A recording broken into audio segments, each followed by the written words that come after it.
Hi verse, போன வீடியோவில் பத்மநந்தன்ட்ட நான் உங்களுக்கு வாக்களிக்கிறேன், உங்க பொண்ணை நான் பத்திரமா பார்த்துக்குவேன் அப்படின்னு மலைக்கேது சொன்ன உடனே ஹெலனா அதிர்ச்சி ஆகிறதோடு பார்த்துருந்தோம். இதுக்கப்புறம் என்ன நடக்குதுன்னு இந்த வீடியோவில் பார்ப்போம். இதுக்கப்புறம் பத்மநந்தன் மலைக்கேட்ட பேசிட்டு வந்த உடனே ரொம்ப ஆனந்தமா என்னோட ஆனந்தத்தில் நீங்களும் பங்கெடுத்துக்கோங்க அப்படின்னு சொல்லிட்டு தங்க காசு எல்லாருக்குமே கொடுக்குறாரு. இதை பார்த்த நந்தினி, ஒரு வீரனை தான் நான் திருமணம் செஞ்சுக்கணும்னு நினைக்கிறேன், தந்தையோட அதிகமாக நேசிக்கிறவனை தான் திருமணம் செய்யணும்னு விரும்புறேன் அப்படின்னு முன்ன சொன்னதை நினைச்சு பாக்குறாங்க. இதுக்கப்புறம் பத்மநந்தன், நான் இன்னைக்கு ரொம்ப சந்தோஷமா இருக்கிறேன், எனக்கு இவ்வளவு பெரிய ஆனந்தத்தை கொடுத்தது நீதான் அப்படின்னு சொல்லிட்டு அவர் கையில இருக்கிற காப்பை எடுத்து நந்தினி கிட்ட கொடுக்குறாரு. இதை நீங்க எப்பயும் கழட்ட மாட்டீங்களே, இது உங்களோட அதிர்ஷ்டமானது ஆச்சே அப்படின்னு நந்தினி சொல்றாங்க. இதோட நீதான் எனக்கு பெரிய அதிர்ஷ்டமானவள் அப்படின்னு நந்தினிக்கு பார்த்து சொல்றாரு. இப்ப நீ விட்டு நீ பிரிய போற இல்ல, அதனால இது நீ பத்திரமா வச்சிரு, சிறுவரசில எந்த குறையும் வைக்க மாட்டேன், எல்லாத்தையுமே நான் உனக்கு கொடுப்பேன், ஆடை ஆபரங்கள் நகை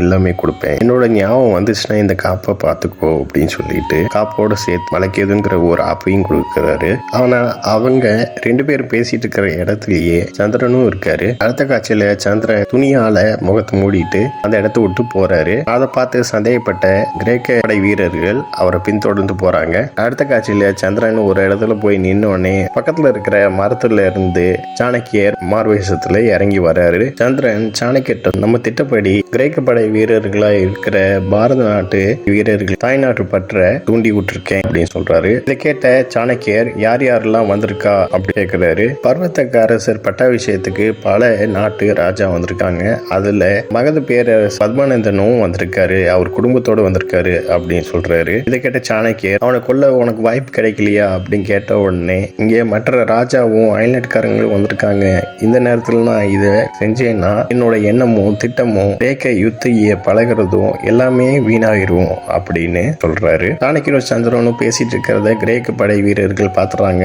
உடனே சாணக்கியருக்கு கழுத்துல கத்தி வச்சு, நான் கிரேக்க நாட்டு படை விசுவாசி, சேனை படையிட்ட கூட நான் கேட்க மாட்டேன், கொன்றுவேன் அப்படின்னு சொல்ற நேரத்துல சாணக்கியர், நாட்டுக்காரங்க இந்த பாரதத்துல இருக்க முடியாது, நான் உங்களை தேடி தெளி கொள்ளுவேன் அப்படின்னு சாணக்கியர் சொல்றாரு. இதுக்கப்புறம் சாணக்கியரை கீழே தள்ளி, இவன் சேனை படைக்கு எதிராக திட்டம் திட்டுறான், இவனை அரசன்கிட்ட ஒப்படைக்கணும் அப்படின்னு சந்திரன் அந்த வீரர்கள் பார்த்து சொல்றாரு. இதை கேட்டு அந்த வீரர்கள் சாணக்கியரை பிடிக்கிறாங்க. பிடிச்சு கூப்பிட்டு போற நேரத்துல அந்த வீரர்களை சந்திரனும் சாணக்கியரும் கொன்றாங்க. இதுக்கப்புறம் சாணக்கியர், நீ உன்னோட முகாமுக்கு போ, நான் இவங்களை பாத்துக்கிறேன் அப்படின்னு சொல்றாரு. அடுத்த காட்சியில ஹெலனா காமிக்கிறாங்க.